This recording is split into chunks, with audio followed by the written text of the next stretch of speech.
কবিতা বলবো, আমাদের মেহমানরা পিছনে বসা। আচ্ছা, এটা গাইতে এটা আবার প্রথমটা খালি গজলটা আর দাও। কবিতার নাম উর্বর মাটির মানুষ।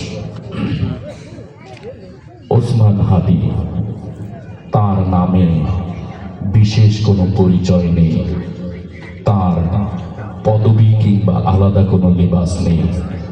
সে জন্মেছে এদেশের মাটিতে, আর সাধারণ মানুষের মতো সাধারণ মানুষের মাঝে অসাধারণ এক অমরত্ব নিয়ে।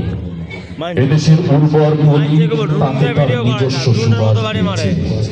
সে সুবাসে সে একা এগিয়ে চলেছিল।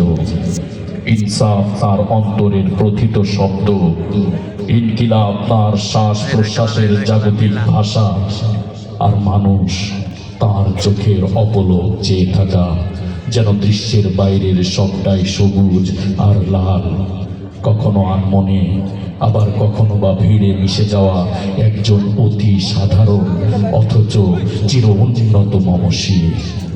ওসমান হাদি, তার নামে বিশেষ কোনো পরিচয় নেই, তার পদবি কিংবা আলাদা কোনো লেবাস নেই, তার কণ্ঠে বিশেষ কোনো সুর নেই, তার চলাফেরা কিংবা জীবনযাপনে কোনো বিশেষত্ব নেই, আগেও ছিল না।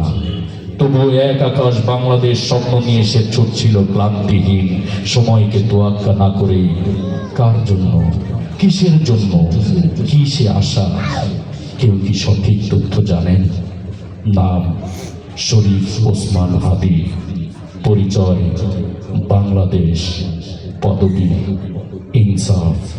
তার পরিচয় আপনারা সকলেই মনে রাখবেন। আসসালামু আলাইকুম ওয়া রাহমাতুল্লাহি ওয়া বারাকাতুহু।